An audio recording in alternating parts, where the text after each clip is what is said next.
everyone, welcome to Living La Vita Loca podcast, a retro gaming podcast for some of your retro gaming needs.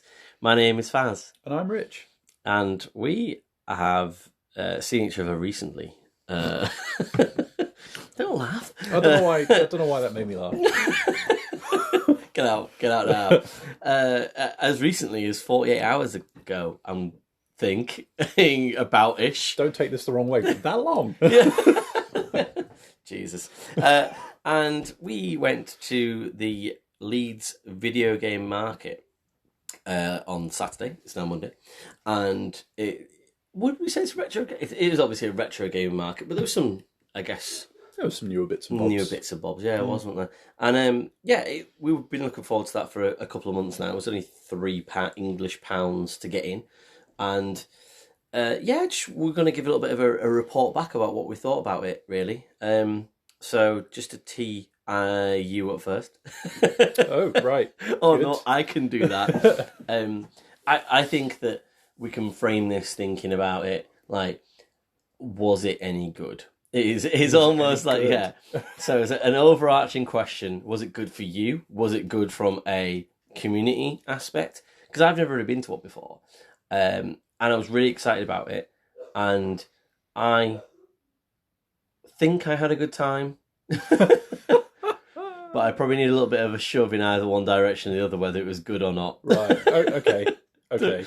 Whether or not it's put pressure on it.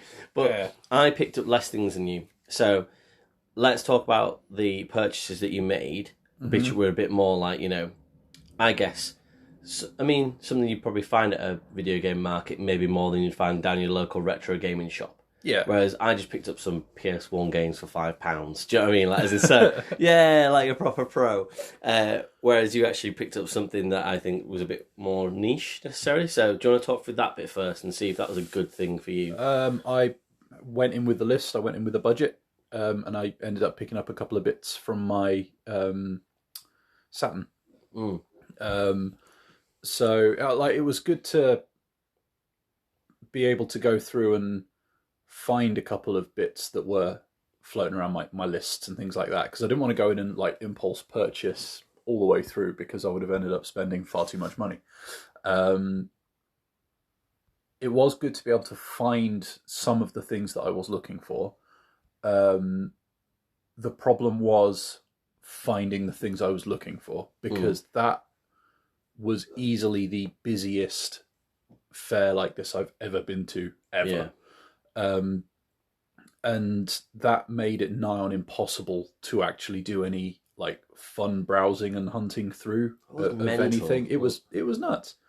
And I wonder if, because the last ones I went to would have all been before the pandemic, so I wonder if perhaps a bunch of people decided to start indulging this hobby over the pandemic and stuck with it. I got really annoyed by the number of people going around just filming the fucking thing. I lost count of YouTubers and stuff like that there, people with fucking GoPros and cameras out and all that shit. And it's like, that's fine if you want to do that, just don't walk into me when you're doing it. Selfie stick to the face. And I was not the only person. I saw someone having words with one of them. Having words. That really should have known better, frankly. So, yeah, it was... I'm glad I went. I'm glad I don't go to more, I think is fair. Okay, yeah. That sounds... Yeah, you're putting it in the right context. Yeah, it was... I think what didn't help as well is being as close as we are to York and Sawthumb. I think we're really genuinely spoilt. So between being able to go somewhere like that, and I mean they were there on Saturday, being able to go somewhere like that, but also having various other niche websites for things like, say, Japanese Sega Saturn games and stuff like that. Between all that, and trying to make sure I'm not overspending and trying to stick to a bit of a plan and a bit of a budget, browsing is not really something that is kind of conducive to that. So, it was fun, but it was a lot. You know, there was a lot of people. There was a lot of pushing and shoving. I had one woman taking out my knees from behind with a bag because she was desperate to look at the Wii games somewhere. Of all things, there were so many people, and I hate to generalise, but like the fucking level of social skill in the room was not high, and the number of times there were people leaning over me, and I was just like, "Should we swap?" Yeah. And they were like, "Oh yes, please." Like you could have asked. And let's just call a spade as well. The smell of the room, like, as in, so I'm sorry, right? Okay, like we do a retro gaming podcast. We don't smell. We shower. I don't think so. I don't understand. I'm left paranoid that I do, though. Like genuinely, I had that moment of like it was almost like a kind of nasal out of body experience, and I'm like, do I smell like do they this? pump it in? Does it get pumped in like crowd noise? Like, I honestly do not know. But yeah, like there was definitely like an aroma to the place. And I went on Sunday to CEX to drop some stuff off to exchange, and first thing the person behind the counter did was start sniffing one of the cartridges. And I was like, oh god. Like, what? Like it's contagious or something. Was it a scratch and sniff? Like I don't know. I just assumed it was to see if it was dusty or damp or something. Right, okay. But I've not seen that before. I quite like that. I mean, yeah, I'm sure she had her reasons, but maybe she just liked doing that kind of stuff. Yeah, maybe just loved the smell of like copper contacts on printed circuit boards. That is a specific smell. If you do like that kind of stuff, then fair enough. Yeah, no, that has helped frame my feelings about it. I had a really good time spending a lot of time looking at video games. Like, as in, I don't, like, in... How do I say it? Like, so, when you go to a specific shop, like Sawthorne, like, I do feel some sort of a little bit of pressure, like, as in terms of if it's just you in the shop and there's, like, 5 guys working there and there's just piles and piles of amazing games everywhere, but you... Like, for me personally, I feel a bit, like, overwhelmed by it, because I'm a bit like, there's so much, I guess, even history just steeped lying around, and you don't know, you know, if you don't go with a plan, like you said, then you kind of, like, you don't know what you're looking for, almost, in a way. Yeah, and, like, I only go to Sawthorne when I know I'm buying something. Yeah. So, yeah, I know what you mean. And I know that you and Fiona, who came along as well, asked, sort of, you know, are you looking for anything specifically? And I was like, I don't think so, no. I mean, I'm just coming to see what it's like, because I've not been to one before. And more and more towards the end, I actually found myself looking for something because I'd kind of seen a couple of copies of different things flying around. But there was also a very repetitive nature too. So I started just looking generally, and I was like, oh, maybe like a video game guide or something. You can't kind of pick them up, sort of, you know, you can get everything, get most things off eBay. But at the same time, it's like you've got to wait for something to come up and things and actually, since then, I have probably regretted not buying some stuff actually at the Retro Game Fair, because I was like, I could probably pick it up on eBay, and actually it's probably going to save me a couple of pounds to bid it up on eBay, but like to actually, you know, it would have just been a lot easier just for me to just buy it, probably, I think, for the price that it was. But even then, there was a lot of, like, say, repetitive nature across the stalls on a lot of things. Like, it felt like you could have just chunked out a load of stalls and just got a bit more of an agreement between what kind of wares you brought. I don't know if that could happen or something like that, but it's like, you know, you bring all your PS1s, you bring all your Neo Geos, you bring all your... Do you know what I mean? Like, there wasn't much specialism. No, it was a lot of, you know... a lot of... and I do see exactly what you mean, and because a lot of the stalls that stood out were the ones like the one that were doing the like the arcade boards and stuff like that. They were the only one, as far as I could see, doing that sort of thing. Which is cool. Exactly. And it would have been great to have seen a bit more of that. And the ones I kept gravitating towards were the ones that had unusual and interesting and niche stuff, like the Japanese Sega Saturn games and stuff like that. And that was far from all of them. And then the condition of some of the bits and bobs that people were trying to sell for, like, you know, not insignificant amount of cash as well, were questionable. Yeah. And... like you said, I mean, you kind of go back and compare prices on, like, CEX website or eBay or whatever, and you had a look and you were a bit like, actually, those guys were overcharging massively. Yeah, like, you know, yeah. so you'd see it vary from stall to stall. Like, as in, so one stall might be charging £5 for a basic PS1 game, and actually I got 3 for £5, and they're all pretty much the same. And actually, when I looked at it, they all have manuals. Like, one on a cracked case, but the other two have got full cases and stuff. And like, the discs look pretty good quality. Like, I'm fairly certain they would be worth more, you know, 2 or 3 stalls down. So, it was a weird experience. That, as in, I don't want to make it sound like we didn't have a profitable time or anything, but yeah, I thought it was difficult to get around. Like, and this is going to sound fucking stupid and very specific to me, but my AS, my axial spondyloarthritis, that is in doing lots of crab side shuffles all the way through crowds. Yeah. By the end of the day, I was wrecked. I was like, it's awful. I didn't even think of that. But there's just stupid stuff where it's just like, I was like, so by the end of it, I was like, the movement around it all, just shuffling between people was like... It's not like you can hit a stride or anything like that, was it? So just going to start thrusting outwards. Yeah. So, jeez. But at the same time, it was nice to see so many people enjoying the same sport as you. Yeah, oh yeah. I just wish they were enjoying it maybe 30 centimetres or so further away from me. Yeah, you definitely need one of those zorbing balls around you, didn't you? Yeah, like a little hula hoop or something like that. Just a little bit of personal space would have been lovely. But yeah, and like it was... Well, weirdly, I found the most use for me, not even use, that makes it sound like I went in with this as a motive and I didn't. But it was really interesting to see the prices of some of the things that I do have in my collection and what they were selling for. Yeah, that's good. That, like, as a kind of quick way of, like a quick and dirty way of pricing up what you might have in your collection, it was actually kind of handy to go and see what kind of prices some people were selling these things for. Yeah, and I think that...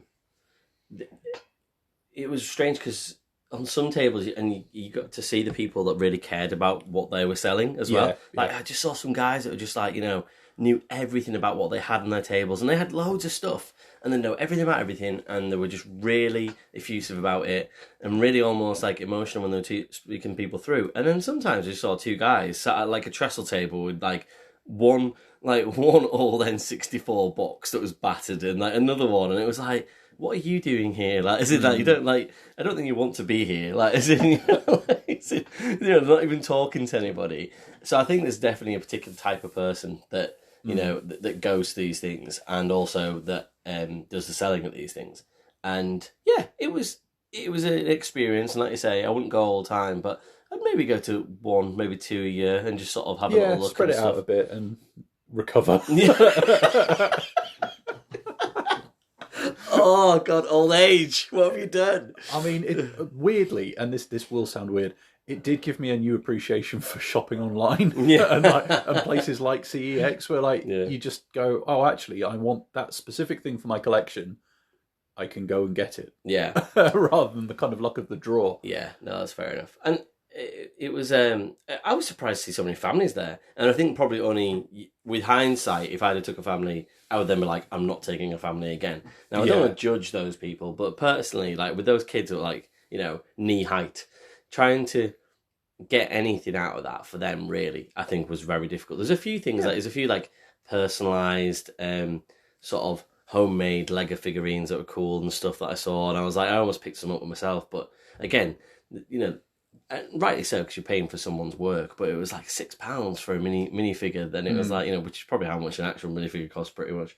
But you know, it's just like there wasn't a lot for children to do, and I saw quite a lot of children kicking about, but actually probably saw them more in the foyer knackered after about half an hour. Then well, it was a lot, and like I think, without wishing to bang on about, you know, space and all that too much, but like there were people there in wheelchairs. That were struggling to get around, which is a real shame because like the hobby should be for as many people as possible. Yeah. And if you have an event like that and you are, by dint of getting so many people in the door at once, making it difficult for people to enjoy that, that's not a great look, really. And I mean, there was a woman there with a pram, which, okay, I don't know her situation. It might be that she couldn't find anybody to look after the kid or anything like that, but she was the only one, and like it showed, you know, like, a lot of people with young'uns that small was staying well away. Yeah. It was as busy as a football match, wasn't it, really? Like, Yeah, quite easily. Yeah. Like, if you expanded that out, that would have been a stadium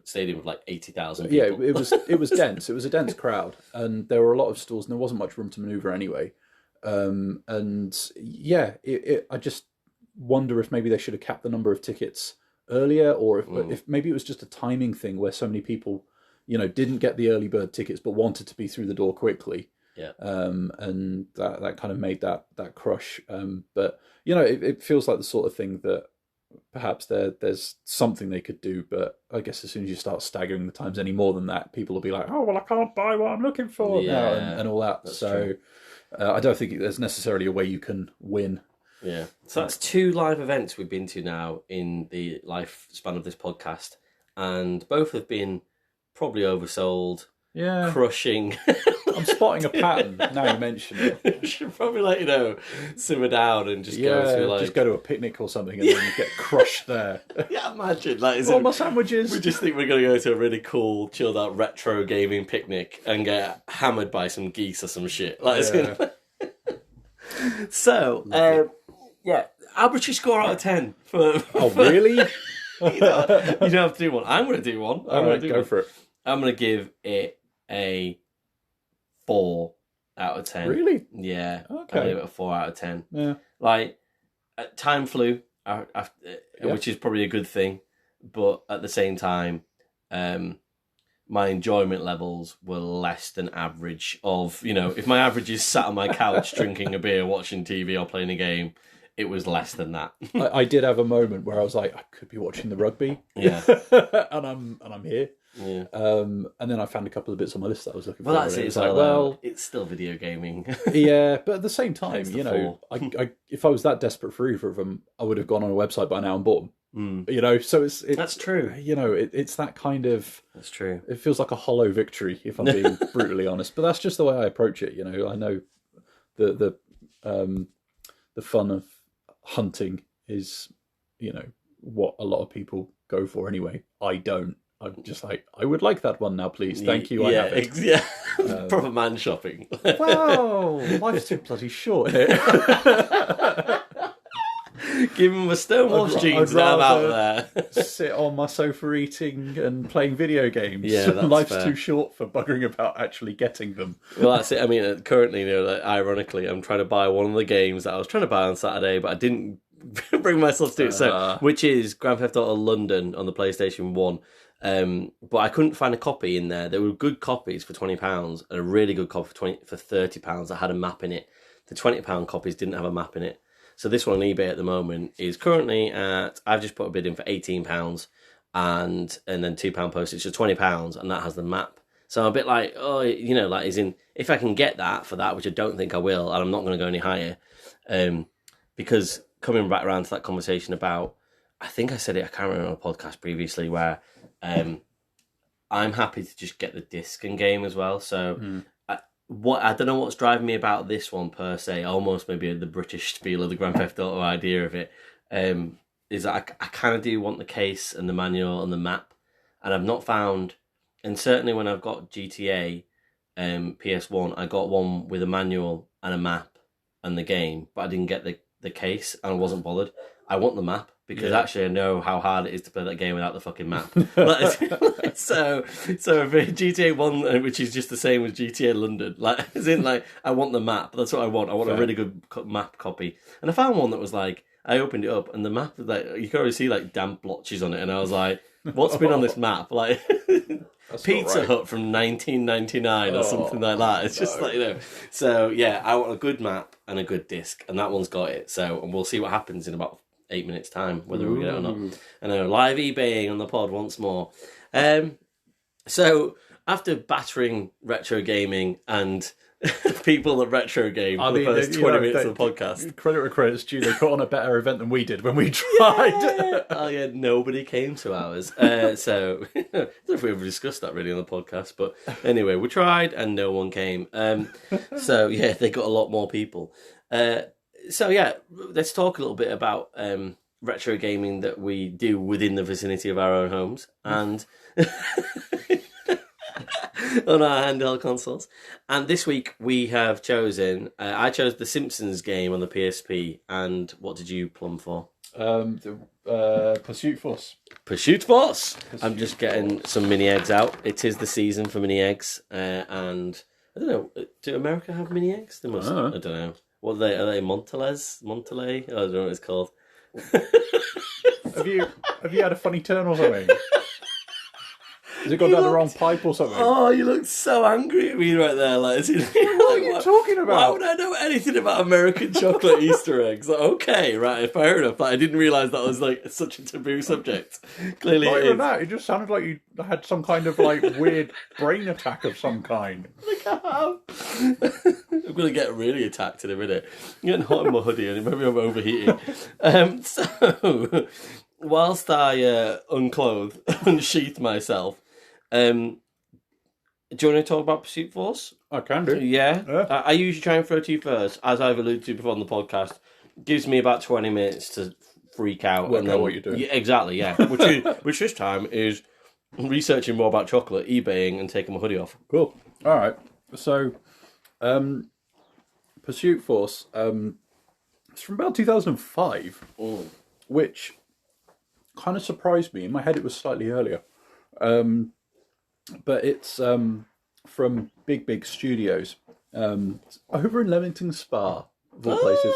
And according to Wikipedia, it had some ex-Codemasters people in there. So that kind of explains some of where this game's coming from. And to watch the trailers and all that kind of stuff, you get the impression that, you're going to go in and it's going to be this high-speed chase game where you're going to be jumping between cars and all that kind of stuff, and it is sort of but it's also got like a kind of race mode, it's got a time trial mode, it's got variations on the kind of pursuit theme in the career mode. So there'll be ones where you're like trying to tail cars or stop an assassination or whatever, and it's all his eggs out in to add ambience to the pursuit. And it's fine. I'm quite disappointed by it, if I'm being honest. I was ready for it to be good. I played it a little bit when I had a PSP originally, but not loads. And I was looking forward to going back and giving it a go. And my first sort of forays into it, I was doing missions where you weren't even allowed to jump between cars. And I don't think that that's like, it's not like a training thing or anything like that. Yeah. It's just that particular mission, you aren't jumping between cars. You have someone in the car with you, you can't leave them alone. Which, considering the jumping thing is literally on the fucking logo for the game. Yeah, the core mechanic of the game. It's on the cover, it's on the logo, and so to have that not even taken away from you, just not given to you at the start, it feels a bit like, okay, well, what are we doing here then, guys? And the driving is okay. I thought it would be a bit quicker than it was, and it could be because I haven't unlocked very much. Full disclosure, I haven't, because I can't work out how to play this game the way this game clearly wants to be played, right? Right, okay. When I jump between vehicles, I get penalised. I get shot in the face by death. Like, you're going around, and if you jump onto like a boat or whatever, and you're having a shootout and all that kind of thing, you can duck out of the way of them shooting at you, and then you pop up. But then, like, a lot of the time, it just looks like you've jumped over to their vehicle and you're just repeatedly shooting them in the back of the head. And it feels a bit more like an execution rather than, like a good guy, bad guy kind of dynamic. You definitely feel like you're somehow doing wrong. That's the force part of the Pursuit Force. Yeah. And there is a few bits like that where it's just like, it feels like there's kind of a nucleus of a good game there. It's just that it's kind of hamstrung by the time it was developed and the console it was developed for, I dare say. So, like, the default steering controls are the D-pad for when you're in a vehicle. Yet, if you get to an on-foot section, it expects you to use the stick. Right. Okay. And it like and I can't work out why it's so insistent on that change. And there's a few little like oddities like that in the kind of way it's put together. And I mean, you can get your health back by standing still if you're on foot, but also if you're in a vehicle and you're not getting shot, you get your health back because that counts as sitting still and all that. And you have what's called a justice button. Yep. A justice button. So Sorry, I really want to play this game, but like just until then, I'm like, oh god. So if you do good cop stuff, namely shooting criminals in the face and ramming them repeatedly off the road, you build up this justice meter. You can press a button, and I think maybe you get a little bit of a speed boost if you're in a car, but you get all the health back for like you and the vehicle and stuff like that, which is fine. Yeah. But a lot of the time, if you're on the road and you're staying in a vehicle trying to take out other vehicles, civilians are going to get in the way. Yeah. So you're going to ram them, you're actually going to shoot them, and it's very easy to lose dirty great big chunks of that meter. And at times it feels as though the game is expecting you to either be sat still to get your health back or filling up that meter. Yet it's throwing a lot of things at you that are going to make both of those things impossible to do. That sounds like injustice. Right? It feels For everybody. A little bit unfair a couple of times, and quite early on as well, I add. So, you know, you've got various different gangs you can go up against and all that kind of stuff, and they've all got their little like intro movies and things like that. It's all very kind of B-movie schlocky, and it does a job. Is it meant to be B-movie schlocky?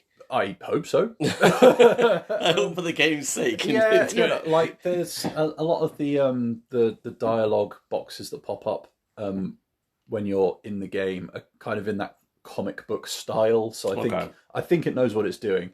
But then, in fact, talking of pop-ups and stuff like that and general sense of unfairness, first couple of times I played it, I was in the living room when my wife was playing on the big TV. So I didn't have the sound on or anything like that. There's no indicators. There's nothing visual to tell you if someone's behind you shooting at you repeatedly. Oh, right. You would just lose your health and blow up eventually. You're just dead. As I found out a couple of times. So like there's a little... For a handheld console, that's annoying, isn't it? It feels like an oversight, yeah. And it's things like that it feels like...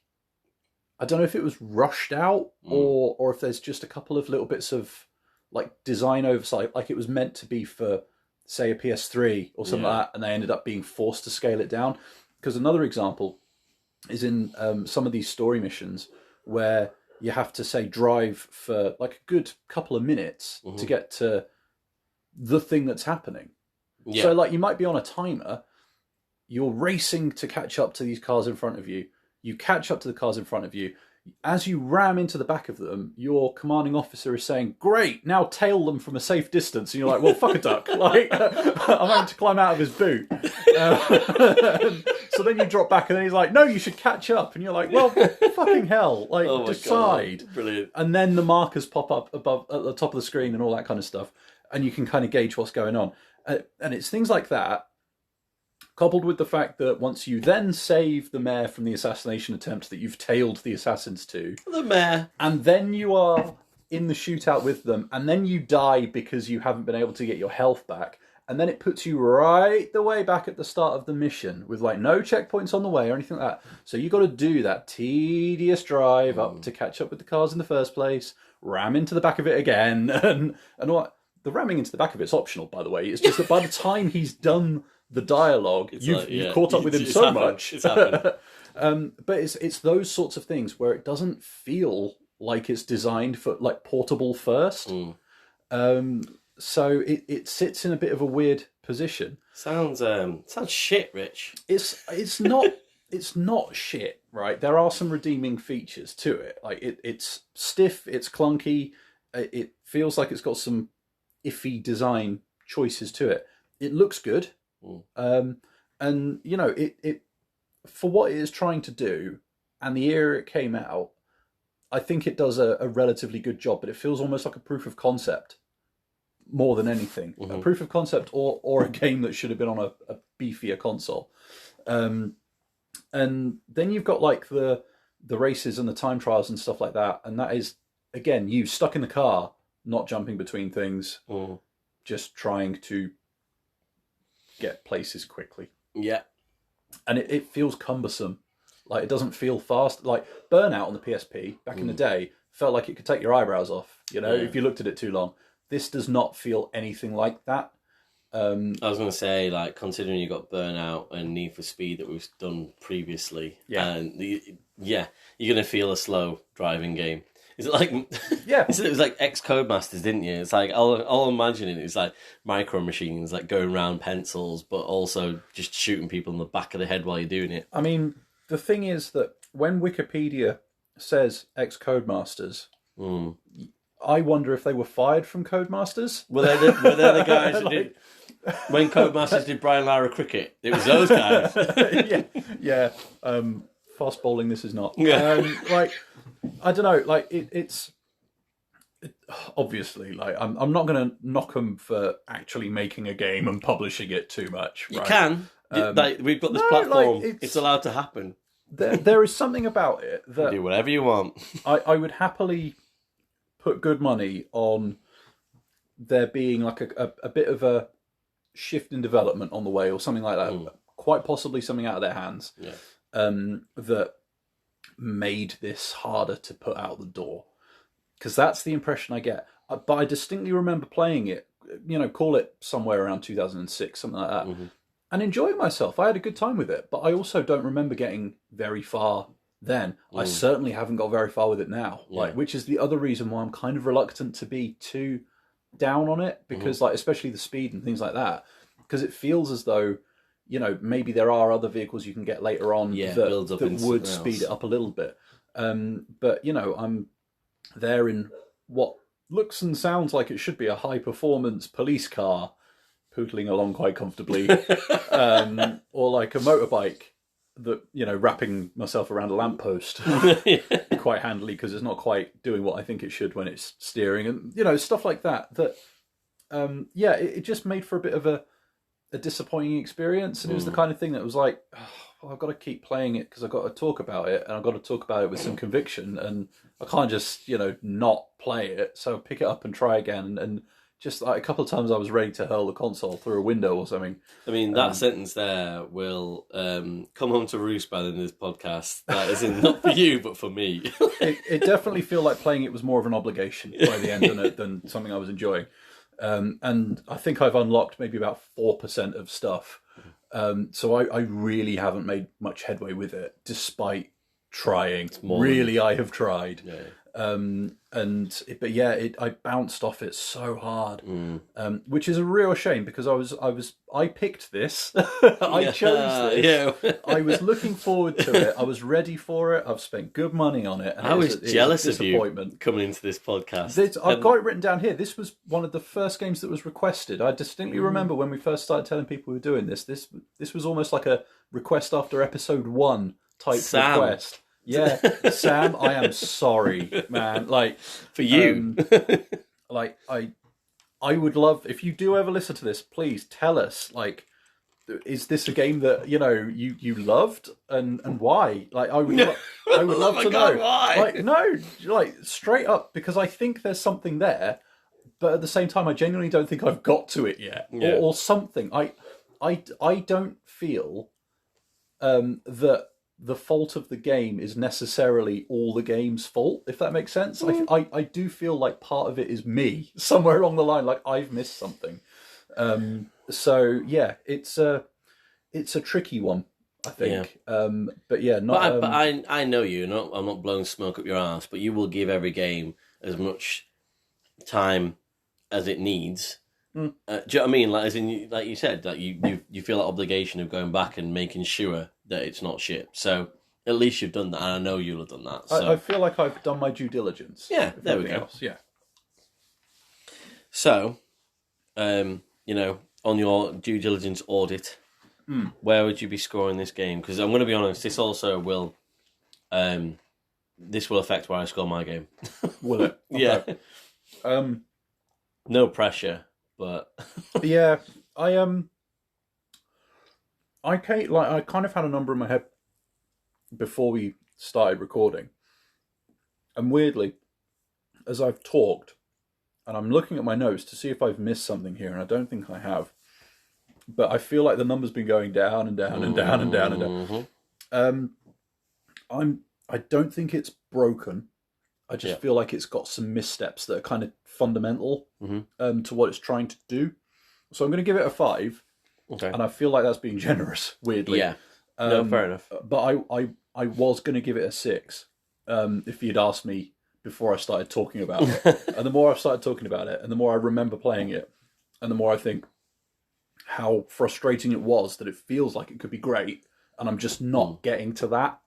So if we kind of set out saying that 5 was bang average, that was the most average of video games. I think if you can play this game the way this game wants you to play it, you're going to get along just fine, and I think there's something to enjoy there. Yeah. I don't think I can do that. I think I'm trying to play something like Burnout or something like that. Yeah. And I don't think I'm quite meeting it on its terms. But I also don't think that that's like, your fault necessarily. Like, no, not necessarily. No. But I mean, it might be, but that's the thing, and I can't really rule that out. So yeah, like I'll give it a 5. Cool. Maybe it'll be as fun as this quiz I've got for you right now. Oh god. Trivial Pursuit Force. Oh jeez. Shut up. Do my quiz. If you get all the answers correct, you'll score the same score as what the game is, 5. You won't get more correct. So, game number 1. Question number 1, which is a game number 1 also. The 1975 game Pursuit takes place in which kind of vehicle? Are we talking video games? Yes, it is. The 1975 video game Pursuit takes place in which kind of vehicle? A car? It takes place in a World War I fighter. Right. Question number 2. That was it, right? Yeah. Fine. Question number... We're into the indulge Faz part of the thing. It came quick. It really did. Question number 2. Subtitle for Pursuit Force 2. That wasn't a question. What is the subtitle for right. Pursuit Force 2? Pursuit Harder. It may as well be. Pursuit Force 2 Extreme Justice. Oh, that is good. Yeah. I mean, it's not, but you know what I mean. Question number 3. The 2019 video game on Steam titled Primal Pursuit allows you to race on what type of transport? Dinosaurs? I'm going to give you half a mark there. Animals. So, so there we go. You're good. Question number 4. Which year was Trivial Pursuit released on the Wii? Oh, jeez. I don't know, 2006? 2009. Really? Yeah. And last question number 5. You're even out in 2006? You're fucking loving this. How many times has the word pursuit appeared in the title of a Need for Speed franchise game? 3? 3 is correct! Ding, ding, ding, ding, ding, ding, ding. Hey, that's a great finish. That's very exciting. 1.5 marks on the Trivial Pursuit Force quiz. Cool. Yeah. That is... Wow. We've got there. Episode Excellent. 47, and I fucking got you with a shit quiz. Put the score on the spreadsheet below while you were doing that. Well, right. Okay. What, the quiz score? No. Oh, it felt important. I tried that last time and you gave me a bollocking at Christmas. Sorry. How are we going to score this and rank this? Yeah. The reason I was doing that is because I was killing time, because whilst you're a gentleman and obliged to play more of a game when you don't really like it, I'm less of a gentleman when I feel obliged to play a game that I don't really like.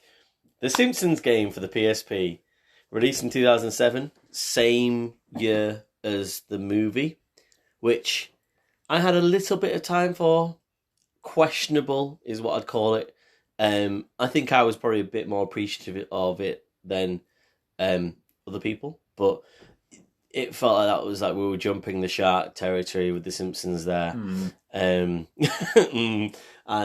I mean, it's been a long, slow decline, really. Hasn't yeah, it? apparently the new series are quite good on Disney Plus. That is in the series for series 31 or something that you're on now. Apparently, it gets better again. New writers, I don't know. Anyway, I mean, who cares?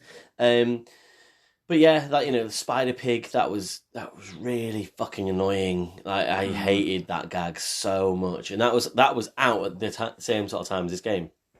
So, EA, who released everything on the PSP, also released this game, and the idea of the game is that the Simpsons are superheroes in their own game.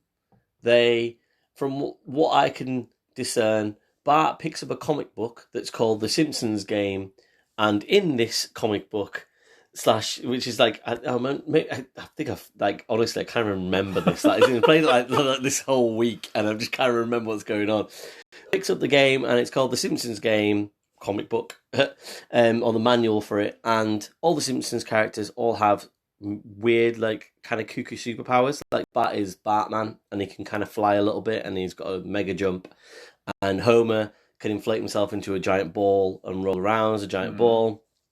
And that's kind of the concept, really. But the idea is that they are fighting against their own creators. In this case, the EA developers and Matt Groening, who's he's been around for years, and I still don't know how to pronounce his name. And yeah, so that's the idea of it. The plot and the concept, whilst batshit crazy, kind of works a bit. That is in, so The Simpsons, the idea of, remember when I spoke about Phoenix Wright, and it was like, that was a novelization of a game, and the novel parts of this game, like the jokes, the storyline, the videos in between, they all kind of work. Like, they're not so bad. Like, I can kind of live in that place. But I remember with Phoenix Wright, I sort of said, and you had an opinion on it that actually I shouldn't have really brought this up necessarily. But you said, if you go to a visual sort of game, if you will, an anime, and expect the mechanics to be good, then that's your own fault. And this might be the case here, because that, I guess, that sort of visual part of it is great. The actual game is fucking horrendous. Like, is it Parappa the Rapper levels bad, or is it Sims 2 bad? I feel like it's Parappa the Rapper bad. Right. So kind of a bit broken, like, and not through, I guess, a difficulty sort of thing, but don't waste my fucking time. Stop wasting my time playing video games. So it's a platformer, effectively, almost in a, you don't really have, at this point you think that, especially with things like Hit and Run being out there, and, games that have a bit more of an open world feel, like, they're still, in this game, it's like closed levels, but they're quite big closed levels. But it's mostly just platforming. Right. I'd compare it to, not to sort of, tee up what we've got coming up on the pod, but something like Tomb Raider-y, almost. That is in, you're kind of just jumping from place to place, hit switches, and then you go, have to do a puzzle to get through to the next room, which would be fine. But number one, the PSP, again, it's fucking console with its camera angles and stuff, like, and having to control the camera mechanics of that with the L1 button at the same time whilst moving your camera and not being able to move your character. Ooh. So you just kind of look around, and having to perform quite accurate, delicate jumps to platforms above, like, molten chocolate in a chocolate land. Even in the first level, very difficult to do. Yeah. But not in theory, just because of the camera angle and the mechanics that come with trying to actually do it. Like, as in, it's so fucking cheap. It just cheats you so much. Like, it just takes your time, and you will die over and over just trying to jump to what is a simple jump. Now, I then went and tried this on the PS3 and the Wii. Way easier. Why did EA think it was okay to port this to the PlayStation Portable and make such a shit copy of this game? Like, it's made me so angry that they've done this. Like, they have just cheated people who bought this game. I mean, I got it for like £4 or £5. Do you know what I mean? Like, even that I feel livid about. Like, there have been people that bought this new for £30 at the time, and it's just not fair. It's not okay to put this product out there with how hard it is to do, and play it on the PlayStation Portable with the buttons you've got available to you. Not having a second analog stick to move your camera angle around whilst you're jumping is just annoying. There's a part at the start where you're in a planetarium and you've got to jump from a space shuttle across to a moving spinning disc. And they don't... Once you fall and you start, you fall. That is an answer. Okay, fair enough. But then you have to start again. You've got to go to 6 or 7 different platforms in increasing height around this room. And, you kind of fall 3 or 4 times at the first hurdle. You're like, right, okay, right. So then you learn how to do it and you kind of go, right, I'll do it again. And then you get to the next one. And then it's just because you can't quite see where you're jumping to because the angle's not right. Yeah. So you fall again. You're like, right, well, I'll just go back to... I know how to do the first bit now. Oh, shit, I'm stuck at jumping on the first platform again because I'm out of rhythm. And, it's the first game that I have nearly thrown my PSP at the wall. And I don't really get angry at video games very often. I get frustrated and I'll swear at myself. But I genuinely had to stop myself from throwing my PSP across the room, which would have alarmed Sally at the time because she was in the room and I was like... no warning. Just shattering it. So then I got past this part, trying to give it its due diligence, and my obligated time, just to find that the next level did the same thing. Yeah. And there was a timer on this level where you were running around, the concept of the level was kind of cool, you were running around different lands of different countries, but there was nothing to intuitive to tell you what to do next. So there's a cool mechanic where you could swap between your 2 characters. So you carrying 2 characters with you. At this point, it was Homer and Bart, and you could use their powers at specific. Sorry, choking here. Oh, my anger and rage. Specific times, but there was nothing to say. Oh, Bart needs to climb up this pole here, and then go towards this statue, and then you have to don't jump across it because you'll die. So I tried that a couple of times. I was like, I don't understand. I can clearly see this is the path of the level. Why not let me do it? I had to then swap to Homer to then light a fire underneath it, to then have an updraft for Bart to be able to fly across. There's nothing anywhere telling you to do that. Nothing at all. At any point, you can't click a hint or anything. Doesn't show you an arrow, doesn't show you a glowing light to show you where to go to. That was just so ridiculous. And so then they give you loads of time in this level, and I was like, well, it's okay because I've got loads of time. And then I get to another bit where it's just a simple jump onto a rope, climb the rope, and then jump onto another platform. Right. But you've got to do it at a different angle that you entered the rope from. Into the actual screen, and you can't change your camera angle while you're doing it. And I couldn't do it. I couldn't do what was meant to be a simple jump off a rope onto a ledge, and that just did it for me. I couldn't play anymore. Yeah. I couldn't play it again. It was completely broken, and all the the nice trimmings of the story and what I thought would probably actually shape up to be quite a funny. And I laughed a few times the first couple of hours that I played. What seemed to be quite a good Simpsons adventure that I was quite hooked into, was just completely broken by the gameplay. And I don't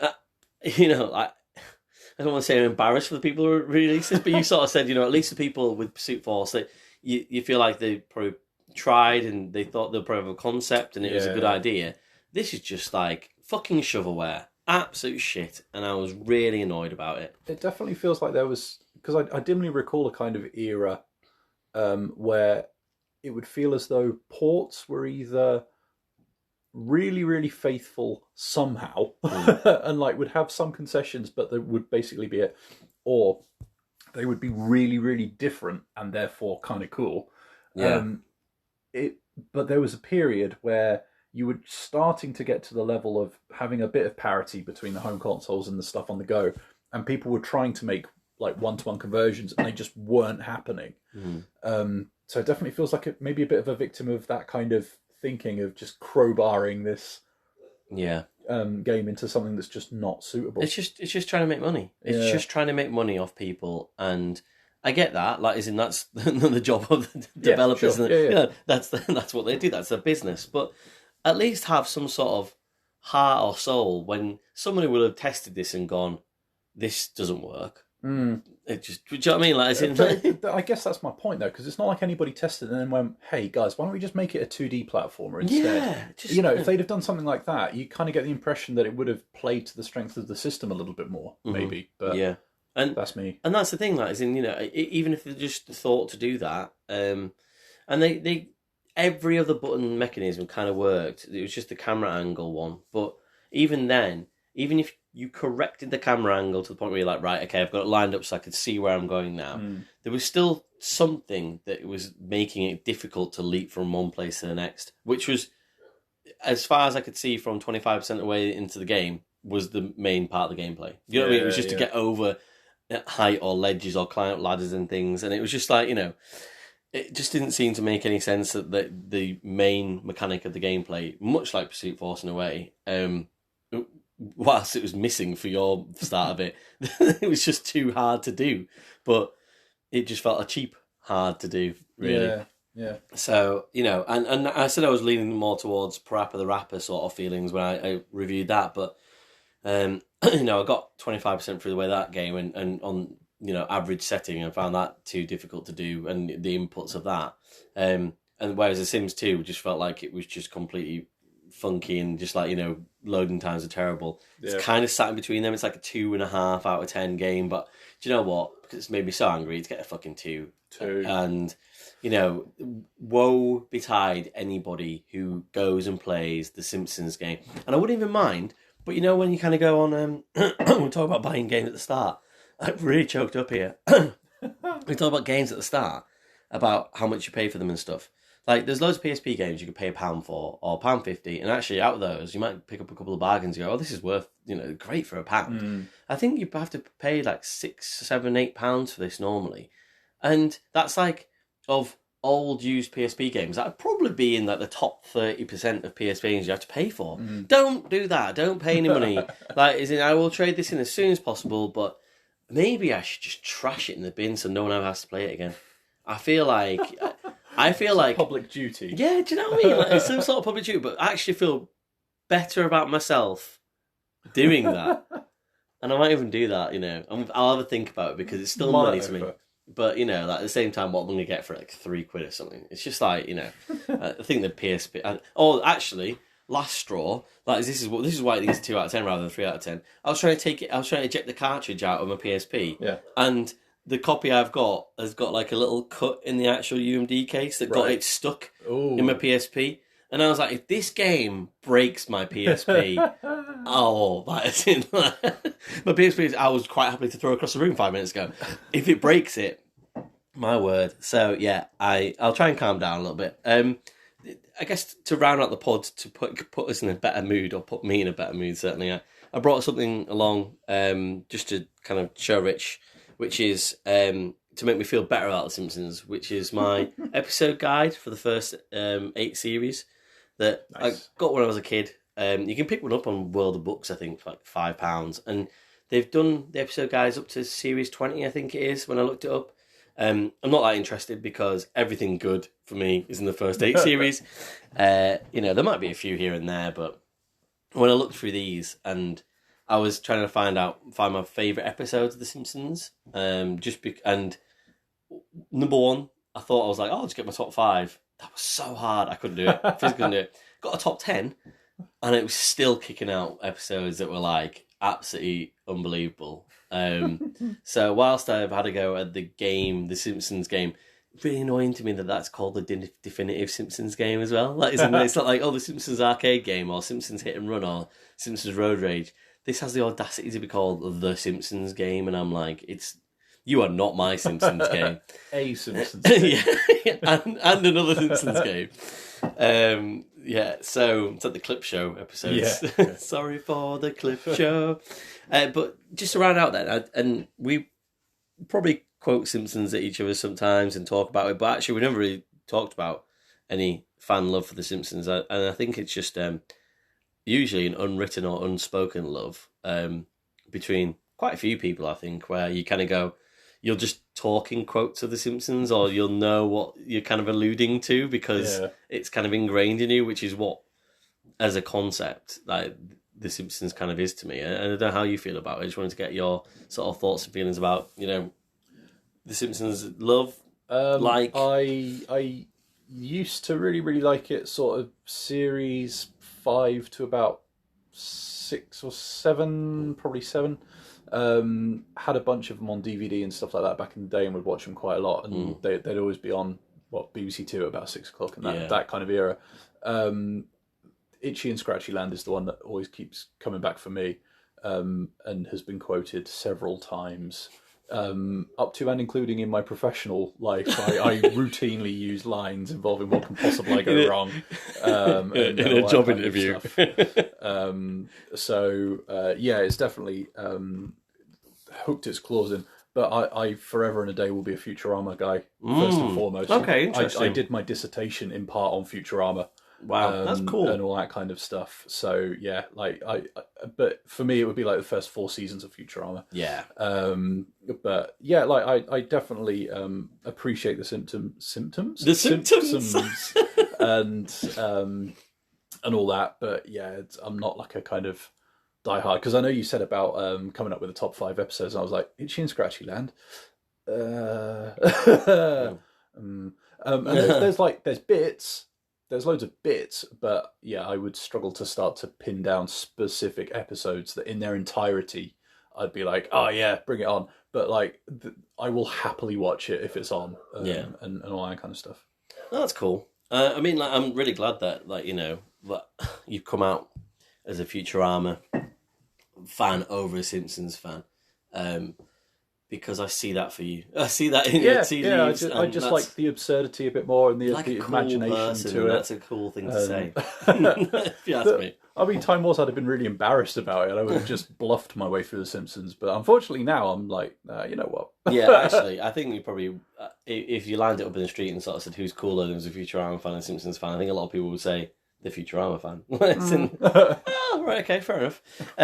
So yeah, I mean, I wanted to just very quickly then rattle off the 10, and I'm just going to go for the titles. I'm not even going to talk about, you know, concept or, you know, like the content, even content of each of them. Just, you know, if you love The Simpsons, everyone will have their own thoughts and feelings, but this is our platform, and I just want to sort of say the 10 ones that I would say if you definitively wanted to watch 10 episodes of The Simpsons, these are the titles of the episodes. Mm-hmm.